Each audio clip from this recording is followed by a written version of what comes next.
Chapter 10. Stay here, the man in charge stood up and left the room, closing the door behind him. We were alone. Jack, what did he mean? What's going to happen? I asked, my voice quavering. I thought I was going to start to cry again. I don't know, Jack answered anxiously. He can't keep us, can he?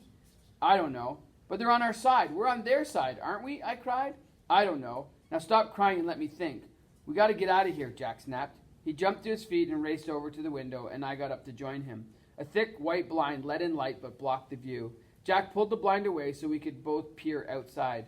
There was a jeep visible just in front of us. Behind that was a large building. It was long and flat and 1 story high. It not only looked newly built, but it seemed out of place on a farm. There were 4 other much smaller buildings. They looked new as well. In the distance, 3 men exited one of the buildings and walked away, disappearing around the corner. Jack fumbled with the latch at the top of the window. It's jammed, he hissed. I can't get it open.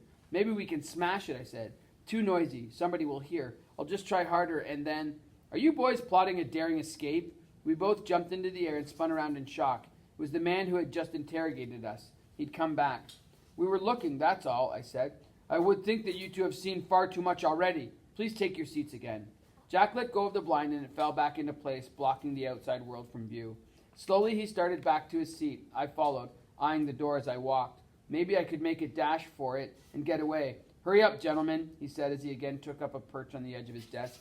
He had some papers in his hands, and as he studied them, we remained silent. Strangely, it reminded me of the time when I was called before the school principal for throwing snowballs, and I had to wait to hear what he was going to do to me. It seemed silly now, thinking back how scared I'd been. What was the worst thing the principal could have done? A shudder suddenly ran through my entire body as I tried to imagine the worst thing this man could do. I couldn't even let that enter my mind.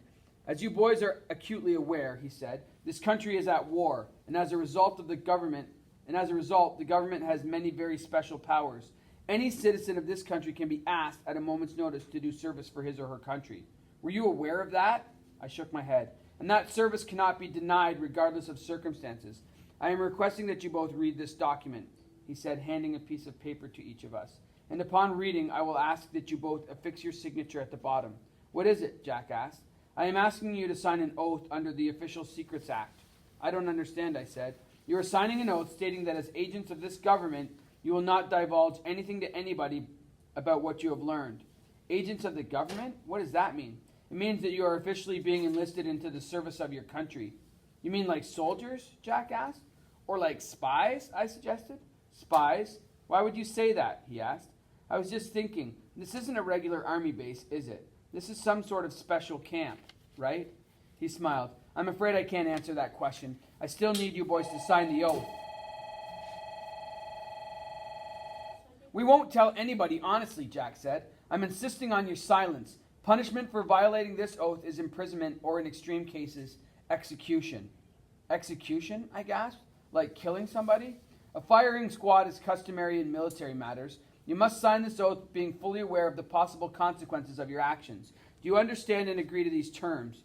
You can count on us, I said. We won't tell anybody, Jack agreed, even if we're tortured by Nazi agents.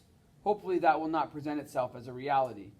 And can we go home after we sign, I asked. We have to be there before.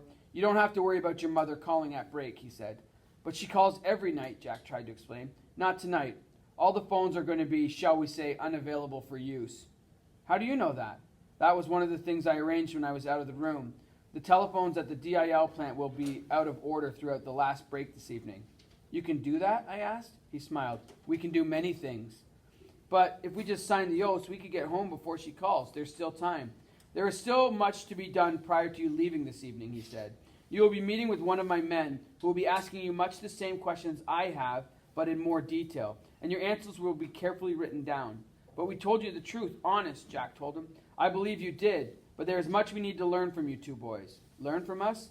He nodded his head. We need to know exactly what information you were able to gather, as well as the manner in which you were able to enter this area and leave again. And I am also interested in what Mr. Crum discussed with you, what he is aware of. I would prefer that the editor of the local paper remain in the dark. I'm sure you understand. Now, before I go, does either of you have any questions? Yeah. Are you LC? I asked. LC? Now, how did you know my rank? Your rank? LC, Lieutenant Colonel. We heard a couple of the soldiers talking about having to meet you, Jack said. Being the commander, I'm given many nicknames by the men.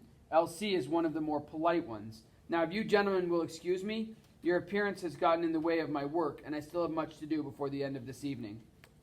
The car slowed down and then came to a stop. Almost instantly, our escort, his name was Bill, opened the door and jumped out. There had been 3 men in the room during the questioning that the lieutenant colonel had prepared us for, but he had been the one doing most of the talking. "Time to get out, boys," he said. "Here?" We were on a deserted stretch of the highway a few blocks from our house. "Why here?" Jack asked as he climbed out and I followed him behind him. "Orders. But I thought you were driving us home. This is as close as we can go. We can't chance you being seen by your neighbors getting out of a car. It could lead to questions. You have to walk from here." "Are you sure our mother isn't home yet?" Jack asked. "By a strange coincidence, her bus broke down on the trip back from the plant. It won't be, shall we say, fixed until the moment you enter your house. And remember that you cannot discuss what happened with anybody, including your mother." "We know. Good. Good night." "Yeah, good night," Jack said. "And thanks for the ride," I added. Bill nodded. "Thank you for the information. We'll be in touch," he said, and he jumped back into the car. The door slammed and the car roared off, leaving us in a hail of dust and gravel. "Did you hear what he said?" I asked Jack. "Sure. He said good night and thanked us. And said they'd be in touch." He was probably just saying that, like people say, "take care" or "have a pleasant night." It doesn't mean anything. I'm not so sure. I am. What else could they ask us that they didn't already ask us tonight? "Maybe you're right," I admitted. "I'm always right," Jack declared. "Sure you are. So I guess that makes them all German spies, right? Shut up and let's get walking." The highway was completely deserted. No cars in sight for a long stretch in either direction. We veered off and cut through an empty lot to come out on our street. Most of the houses were dark, but there were a few with porch lights on. I wondered if people in those houses were waiting for somebody who was on the same bus that was carrying our mother. We came to our house. Our porch light was on too, and for an instant I was afraid that Mom was home until I remembered we'd switched it on before leaving that afternoon.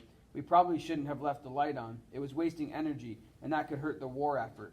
But we hadn't wanted to come home to a totally dark house. We circled around and went in through the side door. Jack threw on a light. "Hello," he called out. "Who are you calling?" "Just making sure Mom's not home yet," Jack answered. "We'd better get into bed. It's incredibly late." I looked up at the clock above the piano. It was 3 minutes before 2. If I hadn't known where Mom was, I would have been worried to death. She was always home by 12:30 or 12:45 at the latest. Jack and I went to our bedroom and quickly changed into our pajamas. My brother threw his clothes onto the floor and kicked them around with his foot. "We have to make it look lived in," he said. "We'll just turn out the lights and—" "Supper! We didn't clean up after supper. The kitchen is still a mess. We have to clean it or Mom will kill us." We rushed to the kitchen. There were dishes everywhere. We'd figured we'd have plenty of time to clean up sometime between getting home and going to bed. We hadn't figured on not getting home until 2 in the morning. Jack filled up the sink and rubbed the cloth against a small piece of dish soap. I frantically started scraping the plates off and tossing them into the water. "I'll wash you dry and put things away," Jack ordered. "Wipe down the counter and the table." I grabbed the cloth from the sink and started to follow his directions, beginning with the table. I wiped part and then moved dishes to the sink, returning to wipe down another section. Soon both the counter and table were clean, so I took a tea towel and started to dry part of the growing dish pile. We'd never cleaned up so fast. Jack finished scrubbing out the casserole dish. Mom had made us a casserole for supper, and all we had to do was heat it up. He then took a broom and began to sweep the floor. "We don't usually sweep up," I said. He looked at me, then the broom, and shrugged. "You're right. I'll help you finish that up, and then we got to be in bed before Mom comes through that door. We're dead. She'll have old lady Henderson sitting us starting tomorrow." Jack hadn't meant that as a threat, but it certainly made me move just a little bit faster. Jack had gotten another tea towel and pitched in. Within a minute, I was drying the last of the cutlery and dropping it into the drawer. "Great, now let's get upstairs," and the door burst open. "Boys, I'm home," Mom called out. We were dead. Mom rushed over and, to my complete shock, threw one arm around me and the other around Jack, pulling us close to her. My eyes caught Jack's. He looked as surprised as me. "I'm so sorry, boys. It wasn't my fault. I'm so late. You must be worried sick." "We knew there was trouble with the bus," I said. "You did? How did you know that?" Of course there was no possible way I could have known." "We figured it must be trouble with the bus," Jack said, jumping in to the rescue. "You know how you're always saying how broken down it is." "Yes, I guess I have mentioned that a couple of times." "So is that what happened?" Jack asked. "Yes, but I told George that was all that happened. He didn't believe me, but I told him not to worry and that you'd be home soon." "I thought you'd both be frantic," she said. "Come on, Mom. I'm 14 and in charge." "There was nothing to worry about," Jack reassured her. "I tried to send him to bed, but he was too worried. So that's why we're still up. That's okay, isn't it?" That's all right, Mom said. She gave me a little kiss on the cheek and then did the same to Jack. "I thought you'd be worried, especially after I wasn't able to call you on my break like I always do." We were so busy cleaning up the kitchen that we didn't even notice you didn't call until later, Jack said. You know, there's nothing to worry about as long as I'm in charge. You really are the man of the house, she said, giving him another kiss. Now I think it's time that all of us got to bed. We said our goodnights and then headed for our bedroom. I snuggled down into the sheets while Jack turned off the lights. That was a good one, Jack said sarcastically. What? About the bus? We'd better hope there are no Nazi spies around here, or they won't need to torture you to get the truth. It just sort of slipped out, I apologized. Just because you're my little brother doesn't mean you have to be my stupid little brother. I wanted to say something to Jack, but didn't know if I could. I swallowed hard. Jack? What? Thanks. Thanks for being there and everything. Sure, go to sleep. And try not to be so stupid in the future, okay? I'll try. Good night.